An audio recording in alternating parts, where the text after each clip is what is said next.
the bloc in terms of militant groups against democratic governance is the M23. Similar, you know M23 is in which country? Which country? The Congo, the DRC. So we want to understand what occasions a group to become a militant group against a constitutionally elected government. Because you know DRC is a democratic space. It's not a military state. We know that, right? So what occasions this? And then, remember this M23 is not by the army of the country, but it is by citizens who are still DRC citizens. We understand it? So I want Sadia to expound to us, not necessarily what M23 does, but expound to us the concept. When we hear a concept known as violent extremism, what is it? Can we say Ger is a violent extremist? What does it require to be a violent extremist? So that we can be able to overturn governments, so that we can be able to make governments not function, like the case of SSD. What is it, that concept of violent extremism? Yes, Sadia. Thank you so much. You're welcome. So I was saying, so PCVE aims to stop those individuals and groups to become radicalized and engage violence extremism. It's not just focused on terrorists after they act, but also how we can stop the violence before it happens. So there are some things that can cause violent extremism within the society, like being marginalized, okay, or being discriminated by the rest of the society, or also having political grievances, or maybe identity crisis, poverty, lack of education. Okay, so some regions in Somalia, for example, Lower Shabelle, if I'm not wrong, or some parts of Hiran or Galgaduud, they experience violent extremism. Why? Because they have been experiencing they have been experiencing discrimination a long time by the rest of the society, and also the political and power, okay? So these things, or these marginalization things, or clan and conflicts, or maybe, how can I say, historical grievances, led the extremist groups to recruit some young people from the villages, and we are so vulnerable to join them, okay? Why? Because we are having some issues within the community, and then we do not solve them with the proper way, okay? So I think the most proper way we can address extremist violence is to bring all the stakeholders, all the sectors in the society, like the educational institutions, or maybe government itself, and organizations, NGOs, women-led and youth-led organizations, to come together and fill the gap that extremist groups are coming from, okay? Because extremist groups always look for a gap to come in, and then they try to fulfill your needs as a young person. So I think the most reasonable solution is all the stakeholders to come together, and then we try to fill the gap as a society, so that the extremism and the violence can stop there. Excellent. What's the difference between M23 and Al-Shabaab? They all have one agenda, to change the government. Right. You see? So some are using different means and different ideology than the other one. So another example is this now. We have seen what's happening in Palestine, in Gaza. You see? So people say that some freedom fighter is another person terrorist. So some people portray Hamas as a freedom fighters, while Israel and its allies portray as who? As a terrorist. So also understand the definition of extremism based on the country's definition. Right. And there is no a universally accepted definition in extremism and terrorism in this world. Militant groups have a young demography of individuals. You will not find your 50, 60-year-old in that space. Or if you'll find your 50 or 60-year-old in that space, he's probably an advisor who does not go into the front end in terms of engagement. So I just want to understand, in your experience as a peace practitioner, what do you think it's an ideological deficit among young people, or extremism is an economical venture that provides for them an opportunity to sustain their livelihood? What exactly is the trigger as to why young people who have gone to school, like the young people here, would want to become members of a militant group? Is it an ideological deficit? Is it an economical venture because we cannot get jobs? Or is it that there are promises that some of us who are not in militant groups cannot see? Please advise us as a peace practitioner. Okay, thank you very much. Yes. The reasons as to why young people join this particular organization, it is because of the needs of that particular, where they come from, the region they come from, is not taken care of. It's like you are marginalized. However much you have gone to school, and you feel the people in power, people in authority, have marginalized your community, that you are all not getting an opportunity into their structure or their government. And out of that, you want to change the status quo. And the only way to change the status quo is to join those particular criminal organizations. That's number one. Number two, it is because of unresolved issues within the community or the society. And you feel the only way for those people to listen to you and those issues to be resolved is to join those particular organizations and fight for whoever in authority to resolve those particular issues. Another reason is what you've said, an economic issue, poverty, unemployment. Like here in Kenya, we are churning out so many graduates, and the employment space is limited. So when people feel that they are not getting jobs, there's no opportunity for jobs, and here there is a promise, one person has promised them, our organization has promised them, you can be employed, and they join those organizations. But in the name of, I want to change my economic status. In some areas, people are not educated, illiteracy. And here is someone who is saying that the government or the organization or the structures that are there, they need people with documents for you to get an employment. And here there's someone who is saying, come, we don't need those documents. Your energy is what we need. Come, we'll employ me. Right. And people join those organizations. Not because they wanted to be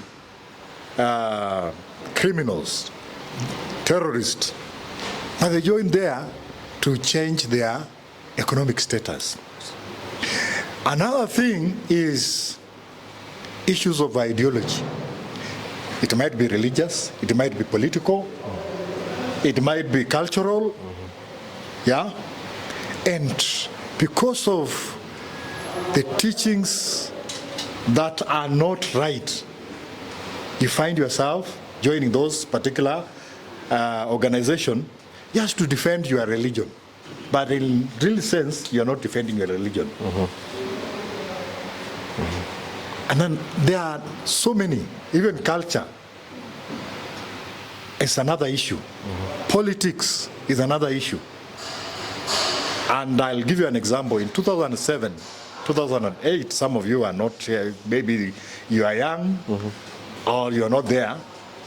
Here in Kenya, people were radicalized against other communities. One group, political group, radicalized some people from a particular region against another group from other regions. And people fought. Why? Because they are promised heaven that is not there. So you find yourself, when your group, your political organization does not win, then you feel that things are not right. So you join, you fight. Those are several factors that make people join this criminal organization. And one of them I've said, it's political, it might be religious, it might be economic, so many. There are so many factors. But we need to work as a team to understand these things. When it's about religion, understand these verses. What are they saying? Is it true that when I join this organization and fight the other person who is not part of my religious affiliation, I'll go to heaven and get maybe 72 virgins? Is it true? You see, those are wrong interpretation of verses. Even in politics, these are politicians who want to get power, to control resources, to have that authority. Yeah? Is it true that they are there to transform your life? If it is about transforming your life, then this is just competition. For one group will get it today, they'll work for the society and transform your life, but not to use you to fight and to radicalize you against the other person. So we must be very careful on what we are thinking about. Even those organizations that we are talking about, the M23s and all those others that are there, you see, those are not religious organizations. They want to change the status quo and capture power because of the resources. They are competing for resources, but what the perception is, we want to change this particular government for us to enjoy and work together. But in real sense, it's quite different. Right. So thank you for that, Kennedy. Now, I just want to pick two scenarios from you guys, just to put into context what Kennedy has provided for us before I come to Sadia, because I want to come to Sadia on a very unique aspect. So I'd want to probably hear your voice. Is it boom or boon? Boom. B-U-M. In relation to his submission, what are some of the reasons as to why young people get into those spaces? What is the realities in South Sudan that speak to, correlate to what he has mentioned, that trigger young people to engage in such kinds of conflict? Yes. Well, thank you very much for the opportunity. I would like to appreciate our panelists and facilitator. It is a great opportunity for me to participate in this historic workshop. Based on what happened, conflicts and instability, especially in Africa, and more specifically in South Sudan, what is affecting us are the number of things that were highlighted before. And one of the things is tribalism. Tribalism in our country is one that flunks our country in what it is today. You all know South Sudan is not just coming from nowhere. It was a contribution from the region and international community, including Kenya. Our peace agreement was signed in Nyayo in 2005 by our former chairman of SPLM, Dr. John Graham, who later was assassinated in helicopter crash. We are actually suffering from a systematic tribalism. South Sudan was we gained our independence not through the barrel of guns. Of course, we fought Arab. But later on, when we gained support from the region and international, and then now our brothers from the north were persuaded that there is a need for us at least to separate this country. This is how we came to our independence, our sovereignty. After we gain our independence now, a certain group within our country wanted to take not only the lion's share, wanted to dominate, take everything, talk of economic, talk of political. And then now, few of the communities who are also who were participating in the liberation struggle say, hey, this is not right things to do. We are supposed to enjoy this space, all of us, because we fought and choice together. Now, you remember that the vice president is in jail. Machar, who was pressured by the regional international community to go to Juba and implement the peace agreement. Later on, he surrendered all his forces, all his military, for him to go and implement peace agreement. Now he's being just arrested alongside with his political leaders and military leaders, and nothing is being said, especially in our region. The other day, Mzee Raila Odinga was sent. Right. He was denied to see the vice president, and later on, African Union Commission constituted a delegate to go to Juba. These people were also denied to see vice president. Another thing is what makes us where we are and what actually makes us not to achieve the peace agreement. It is involvement of some of our friends. Remember UPDF, Uganda Defense Force, are the one now controlling Juba and fighting alongside the government, picking one brother to kill another brother. So this is something that needs to be stopped. If we meet here as the youth from Africa, there is a need to have one voice, one block voice, and talk to our leader directly that if you want to involve, let your involvement not be a problem to a brother picking another brother. Let your involvement to be a unity of peace and harmony in that country. So with this view, thank you very much.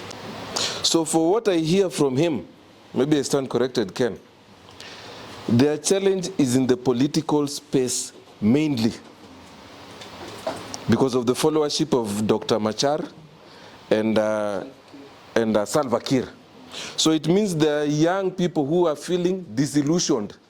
And because they know they cannot approve the government democratically, they make South Sudan an inhabitable space, if I'm right. So as young people, when he said that we are taken advantage of, but we do not see the spaces of leadership as a PS, as a minister, as an ambassador, but you are the one fighting on the ground, you are the one shooting my daughter, shooting my sister, but you do not find your space there, it means you are being taken advantage of. Am I right? So, but for yourself, you are an entire doctor. Your name does not just come. It comes with a DR in front. Am I right? So what business do you have talking about issues of peace and conflict? You are being paid very well. Affect people at the front end. It affects us who are not necessarily carrying guns, holding grenades, or doing such similar things. I don't think she's been in a space where she needed to carry a rifle. Maybe she'll advise us. But she's being affected by somebody who carried a rifle at some space. So she's not able to practice her doctorate. Where? Within Somalia. She has to practice that doctorate in a space which is conducive, which is Kenya. So it means, in essence, the people who would benefit from her learning back in Somalia are missing out. Do you see the relationship of that? It's not simply saying we are tackling people who are doing violent extremism, but we should also have a conversation around people who are affected directly and indirectly by violent extremism. You heard she said very well, she doesn't think it's conducive for her to go back to practice there. But also here it's a challenge because of the different cultural dynamics. So when we are seated here as an IT guru, somebody who can develop a software in 5 minutes, it is imperative for you to also understand that without peace, security, you will not practice that career. And I'm sure all of us here who are not originators of this country would want to go back home and do something. But you are limited. Am I right, Boom? You are limited. Because of the continued political challenges there, which have affected the huge demography of young people. Now, Sadia, we cannot continually talk about young people in a pot. We say young people. It is imperative that we understand that young people are affected differently. A young person who is a female will be affected differently from a young person who is a male. So if they're affected differently, it is imperative that we understand that. Is there such a concept that gender comes into the conversations around PCVE? Maybe advise us, Saidi. Okay, so I think everyone can hear my voice. Yes, yes. And before I delve into the third question, I want to say I actually relate to my story.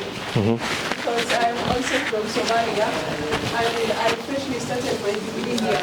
Right. So we, the Somalis who come from Somalia and try to start here another or different life, we really meet or encounter such cases, like maybe submit many documents, or do you speak English? How do you, are you legally belong to Kenya? Right. Yeah, so we have been asked many questions, so I want to say sorry to her, but we are many to this subject. When it comes to gender equality, right, and that topic and PCVE, yes, it is there, because women are generally marginalized in the different regions within East Africa, or maybe different sectors in Somalia or Kenya. Because when a child girl horns, the first question there her parents maybe they are asking is like, when will she get married? When will she like there is no aspect, or there is no consideration of her getting into different positions. But when it comes to violence, like real violence happening like in the villages, women and children are most affected, because they are so vulnerable to these conflicts. Maybe a lady who is 23 years old, or maybe older than 25, she has 10 kids or 15 kids. So maybe her husband is already in the extremist group. Maybe he's actually fighting or doing something, and she's struggling how to provide the kids, how to run from this conflicted area to another peaceful area. So yes, women are really how can I say, they are being affected more than men have been affected. Yes.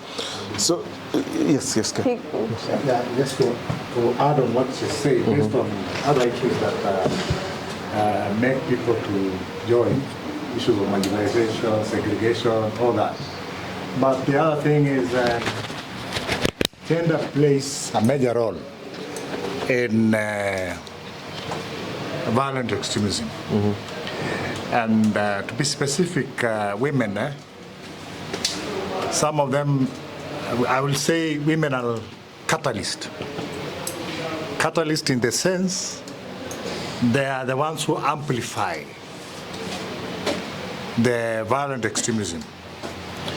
Number one, as he said, your husband might be your husband, your child, your brother, whoever, might be a member of this organization, criminal organization, terror organization, but you have the information, you are hiding that information. You will find it is you who is hiding the gun. You will find it is you who is the spy, a woman. You will find it is you who identify the target. And like in Kenya here, when they are fixing people, joining officers, when you're getting officers, the security officers are fixing people to find out whether, you'll find a woman is being told just pass. Right. And they participate in these criminal activities. They are part and parcel. So I've said they are catalyst, the positive way and the negative way. So the positive way, the young people listen, especially youth, listen to their mothers very much. If the mother tells the son, please, this organization that you're joining in is not good, stop it, he'll do it, he'll stop. So gender plays a major role in this, both male and female. Right. And nobody should be left out. And so I think the question was, does gender play a role in this? So nobody should be left out, whether a woman or a man. They all participate in criminal organization. And as I said, a woman pass information, collect information, hide the information, identify the soft targets, and a man is a combatant to this. Execute all that, implement all the activities of criminal organization. So we must be very careful. Right. Can I add something? Yes, please do, Satya. The other way I think women or ladies or female can be affected by the conflict is rather than fighting or maybe and participating in the conflict itself or hiding information from the government or in any other institution, it's like some women get raped.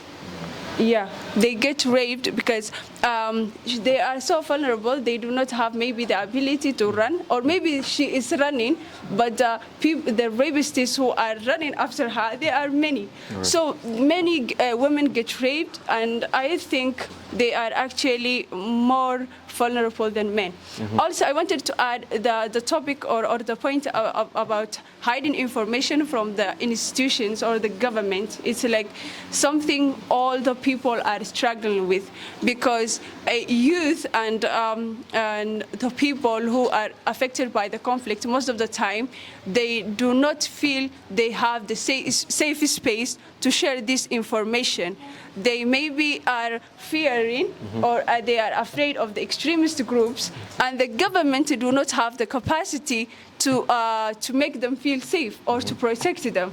So also I think when it comes to the solution of the violent extremism or countering violent extremism, we have to build safe space for the young people and also all the other sectors of the community, so they can come together and have such discussions now we are having, like talking about the conflict openly, talking about the terrorism openly. So that point of hiding information, I think that they are not, they are feeling less safe to share that information. The individuals who can give us a very clear outline around how to counter the challenges that they're having. But evidently, at their individual capacities, they have that challenge. So for us to be able, as young people, to establish collaborative spaces that can be able to bring in government to listen to us at policy level, that can be able to bring in civil society to listen to us at information, knowledge building and awareness of communities, and that we can be able to also mobilize ourselves as young people, it it becomes a challenge. So what opportunities do we have to establish a collaborative space that can be for young people, that can be informed by government support, civil society support, or even corporate support? Probably, Ken, I need your indulgence on this, so that we understand that if Boom sits here on that. Okay, number one, we must accept that we have a problem. And the opportunity that we have a country and people are there. And these people must first accept they have a problem. That's number one. Number two, opportunity to talk. To talk is have dialogues. Dialogues, number one, it's a strategy where people talk, vent, give ideas, give opinion, yeah, based on different stakeholders and professionals. And I say it here, we have different diverse, the community is diverse. And this diverse community must come together, own up, understand we have a problem and we need to talk. Number three, I've said stakeholders. Stakeholders are very, very important to discuss issues that are there. And when you start talking under these particular stakeholders, and I'll give you an example. Here in Kenya, and especially in Kamkunji, we had a problem, such a problem. Explosives were there, people were not talking. We had a lot of fear because you didn't know who is seated to you, who is your neighbor. But when people started talking about an issue and we had dialogues, civic education, things transformed. So everybody started understanding the dangers of this particular problem. So civic education is very, very important. Just to be taken through, to understand the problem, the issue, why it's happening, the effects of this particular problem, rather than pinpointing the other person. It is very, very important. Then when you tackle an issue rather than an individual, you will be very successful. Because you are defining an issue, talking about an issue, looking at the solution of those particular issues that you have, and why it is necessary to protect the other person from harm. Very, very important. Number two, bringing in now the people in authority in the discussion, rather than pinpointing them that you are the problem here. You are not protecting us. You are not giving us security. You are sleeping on the job. You have not identified. Just talk in that discussion. So you move together in those particular discussion, dialogues. You will find you are moving forward properly and the solutions are being found rather than pinpointing that these particular people. And then number four, you must look at what opportunities that are there in this particular, the whole space. You will find opportunities are that you have, maybe institutions will be established. People will be employed. People will work in those particular institutions. People will provide services and solutions with those. And you'll be part and parcel of that without discriminating, without segregating, making sure you bring everybody on board. The youth, the women, the older people, the religious people, everybody on board. You move together. So if nobody is left behind, you'll find it is easy. Even the things that you say, it is not easy to talk about. You will find that you are talking them about. And then talking about the effects, you will find maybe your husband is there. He joined those organizations. He's injured. Your son, you are getting effect. The effects are there. Some of them, maybe he was a breadwinner. He has died. Maybe the police came and rounded the whole place for an operation. Everybody is affected. You can't sleep. So you talk about these issues, how they're affecting you, and the solutions will be immense, and you'll move forward properly. Very well. If some of us here, we listened to what Boom was mentioning, you do not need to go to South Sudan to understand where the problem is coming from. So we all understood that it's a political problem. So I think what Ken is alluding to, it is imperative that first of all, we organically understand where the problem comes in. For example, like Terry, if your problem for failing to practice in Somalia might not necessarily be a pay issue in terms of your range, but it might be a conducive environment for you to practice your trade as a doctor. So it is imperative that we understand that, so that number one, we create awareness on the value of having doctors in Somalia. Number two, we map opportunities. What if we have 1 million doctors in Somalia? It means we will not have people being shuttled to Nairobi Hospital or Aga Khan. Am I right? Number three, stakeholder engagement. So if we know very well that the role of a doctor in Somalia is critical, who do we bring in? Of course, we bring in government, and we bring in civil society to enhance our awareness levels for people to understand the role of a doctor in Somalia. Number three, we also have to bring in the people in action.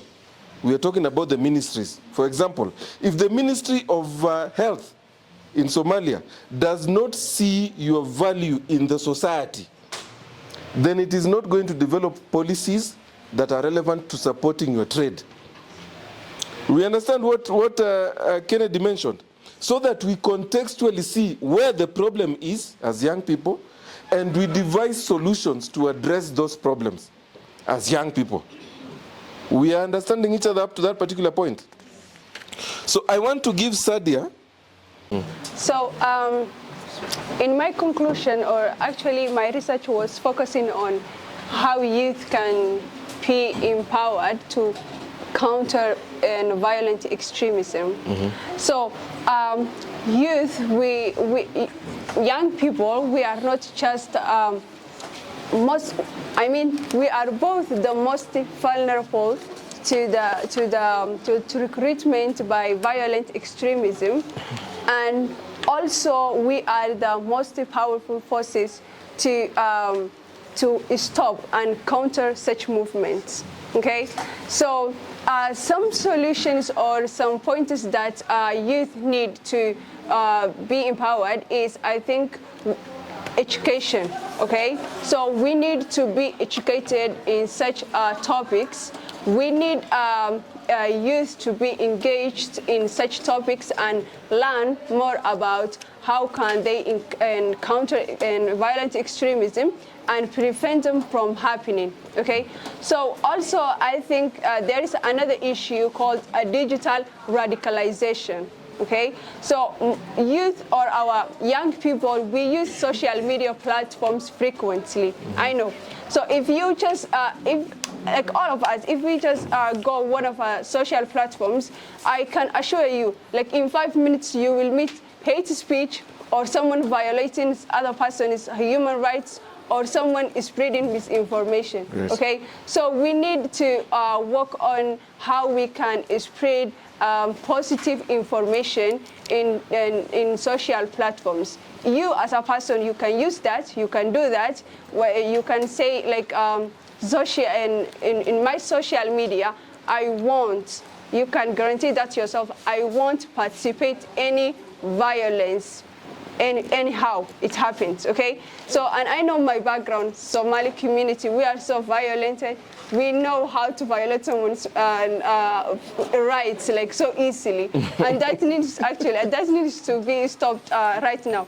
Also, and support for youth-led initiatives. Okay, there are many youths or young people who are trying to come into this space and trying to go back to their home countries where there's a conflict or a security issues, and they are trying to solve them. So they need to be empowered, both funding or mentorship. Right. Okay, because and when we talk about bringing the society together, we mean like to share what we have, like mentorship by the elder leaders. I was working on a project called clan conflicts, and that's where young people and elder people come together, and elder people have the capability to mentor the young people and lead them to the better future. So we need to, and it's okay sometimes to listen to all people, yeah. Also, we need to build safe space for the young people, and also community support. I think that's all I wanted to say from here. As young people, we can do the change that we are eager for, okay? We can come together, we can go back. If even I had some young people from South Sudan or Somalia fearing to go back to their country. I think it's okay to go back to your country and bring the change that you were talking about. You can go back to your country and heal your people. You can go back to your country and share the information or the knowledge that you learned from another country or another people. So, yeah, I wanted to conclude here. Thank you, Sadia. I think Sadia has mentioned some very critical actionable areas, which I know Ken is going to pick up. For example, just the issue of networking. If you need to have a conversation around your peers, for example, cross-country engagement. What is your experience in Somalia? What is your experience in Sudan? What is your experience in the DRC? What learnings can we take from there to come and bring back here, number one? Number two can be around issues of how do we engage as young people? She mentioned very clearly that, and I'm picking her words, that Somalis were very fast to antagonize somebody in the digital space. So us as young people, how do we ensure we reverse that issue in the social media space to ensure that the space is what? Is safe for us to be able to come and speak without looking as if we are government agents or we are anti-government per se. We understand? So I think those are very, very critical opportunities that we need to pick up. Because if we look at, for example, what we can pick from Boon's situation, which is a political challenge, which has manifested itself into an extremist challenge, then we can be able to see how to counter that opportunity if it arises in Somalia. Then what do we pick from the DRC? How can we bring it down so that it doesn't recur or occur in Somalia or in Sudan? So it means the collaborative nature has to be very, very practical. And I look forward to a situation whereby in this particular space, we might not all of us be peace and security practitioners. For example, you are an IT guru. And as I mentioned before, your practice is limited to peace and security. If there's no peace and security, you will not practice it. And that is why you are here. Otherwise, if you went to the DRC, you would not probably be practicing. So how do we understand the concept of peace and security in terms of how it builds our capacity to practice our careers moving forward? For example, Sadia, I know she wants to graduate and probably even go to PhD level. But she wants a conducive environment, number one, for studying, and number two, for practicing, so that she can be able to turn her practice into, her theory into practice. So how do we understand the modalities that affect or counter those opportunities? So I'll leave that opportunity to my senior Ken, who will help us to devise modalities of action planning. Those action plannings will be able to provide for us an opportunity to see if agents of peace can be able to support us progressively in our personal initiatives. So that session that is going to lead is very, very critical, because it can provide for you an opportunity through agents of peace to support you at your local level, or it can provide for you an opportunity for your interventions to be known or publicized. So I want us to take that opportunity very seriously. You had something?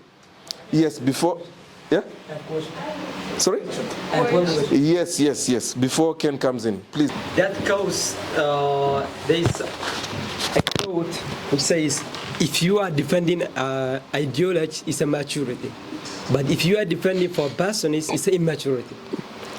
Also, the youth, they have a time, they have a chance. They have also economic problems. They have also too much energy. So all those problems is what leading them to violent extremism. There's a people who are taking advantage of all those vulnerabilities. So is there a way we can fill all those gaps to avoid the problems they will face? Okay, thank you very much for your question. As I said, there are several ideologies that are there. And we have political, we might have religious, we might have that. But when you use those ideologies violently to violate the other person's rights, then it becomes wrong. But just defending an ideology without harming the other person, yeah, or violating the other person's rights, but in just discussing an issue, just trying to make this particular person understand why you feel your ideology is good, better than the other, his or whatever, the other person, in a positive way, that's not bad. That's a debate, yes. That's a debate. But if you use it for debate, it's okay. But if you use it to violate the other person, to force that particular person to agree, to accept your ideology, by all means, including violently or violating his rights, or injuring this person, forcing this person, that's where it's wrong. It's wrong.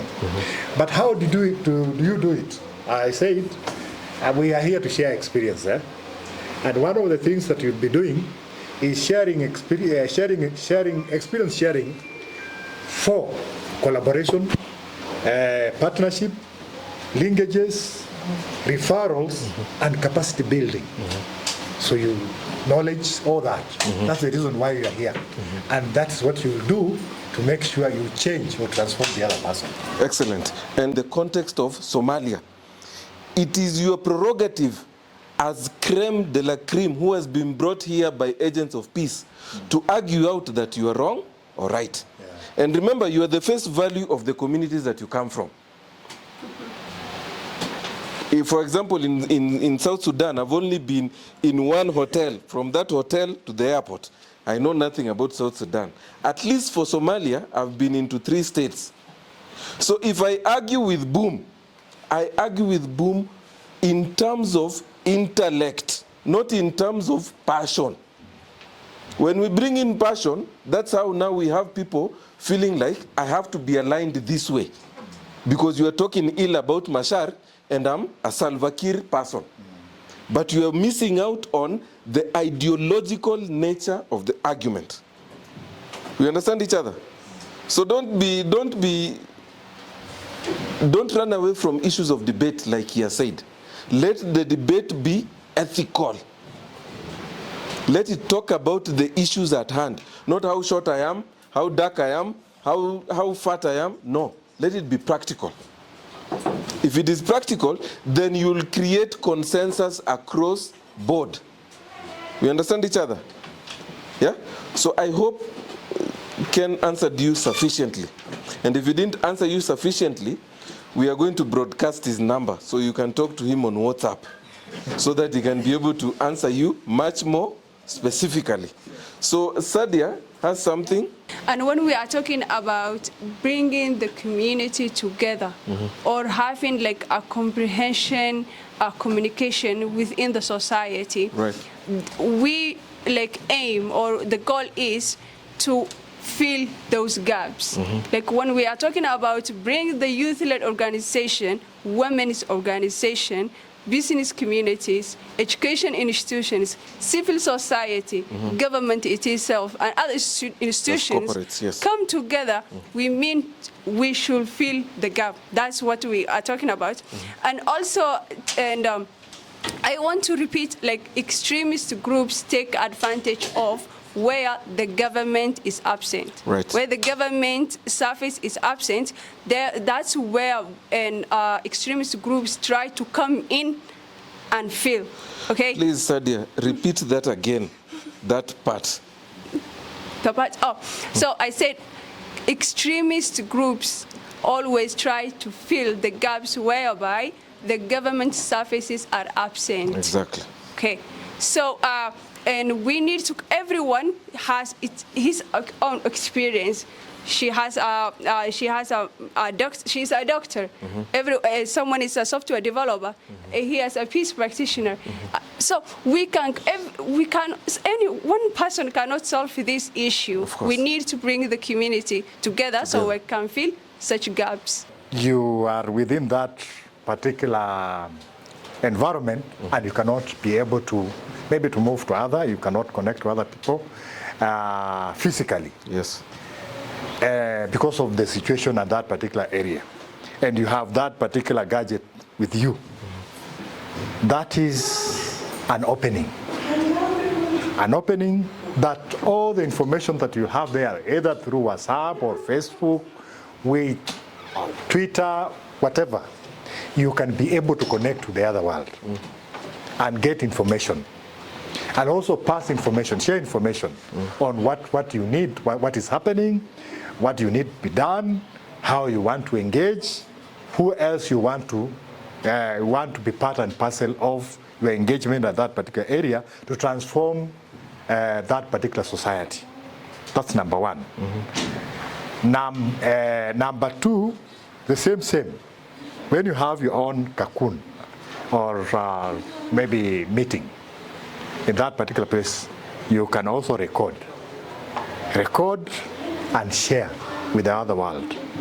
You will be able, people will look at that, maybe they like it, they read it, they subscribe, and the world will start asking, where is this particular place? How can I reach this particular person? They'll start now engaging you via that particular platform. I don't know whether the media may be, if the media is also there, and you cannot, and that's part of the media, then maybe the mainstream media, right. If it is there, they record your information, what you want to tell the world, how you feel, and then they'll share. That's how you are able to reach the other person that is very far from you and you need help. Because most of these things that happen all over the world, in some cases in a remote area where people are not able to reach, but the media is there, local media. That is the only way the information reaches the other people, and they know there is a problem somewhere and that particular problem needs to be resolved. Very well. So basically just to use your digital space networks. For example, like Boone, whatever you've said, a lot of Kenyans might not know the situations that you've said. A lot of Kenyans know there's Mashar and house arrest, but they do not know what occasioned the house arrest. But in your digital space engagement, of course you don't write it as if you're antagonizing government. You'll be picked very easily. But you do it as if you are creating awareness. And people will respect that, you'll have a following, so that any other thing that you say will be listened to by a demography which is of your age. In summary, that is what he's saying. Daktari as well. You might not be a social media practitioner, but if you start conversing that way and people listen to you based on your academic prowess, then they look at you as a source of what? Information. So I think in summary, that's what Ken is saying. So I'd like to leave it at this point because your lunch is getting cold. And there's some very, very good lunch outside there. So I'll give the opportunity to Ken to guide us in the action planning space so that we're able to know what we are going to do progressively moving forward. This is not the end of this conversation. However, it can be the end if we do not devise critical, actionable areas that even agents of peace can support us if funds allow. Sindio Ken, welcome. Okay, thank you very much. Thank you. You have been good listeners. I've also learned from you. I've also listened from you, and you've also learned from me a few things. But everything must have an action plan. That yes, we have learned. Yes, we know the issues that we have outside there, where we are coming from. And based on the issue at hand, to take that as an action point, to propose that by the report that is going to be written by AOP, that a subsequent activity be held, probably just here, but deliberately bring in participants from context whereby there are issues of conflict or insecurity or no peace, so that we can contextually understand this further. Then subsequently, that particular engagement can put us into context to start appreciating what we can do in our own individual spaces. Is that okay? Is that a proposal that if we put in a report, you are going to support? Sure that we carry out a similar or a much more greater engagement with much more numbers representing the conflict scenario within the Horn of Africa, so that we hold a similar discussion moving forward. Is that fine? Very well. Thank you for coming. We're going to have our lunch here. So if you're going for prayer, then lunch is up to you. The lunch is ready. You're going to have your lunch, well and good. So the next program, as we discussed with our moderator, will be communicated, and we're going to have a WhatsApp group. And I hope we're going to have more South Sudanese to join us in the next session, as we're going to focus on how we can share experiences of South Sudan and Somalia on issues of armed conflict. At the same time, organizing capacity building for both youth from both countries. You know, we have to learn from you, and you have to learn from me. So she's from Somalia. She's a panelist, she's a field expert. She has been moderating some other sessions. And how can she learn from you at the same time, and you also, and how can you learn from her? So the next session will be communicated, and I hope you'll show up. So the names you provided will be the names you're going to use in your certificates. So if you give us a wrong name, congratulations, you'll receive the way it is. So with a few remarks, the forum is closed, and let's clap ourselves.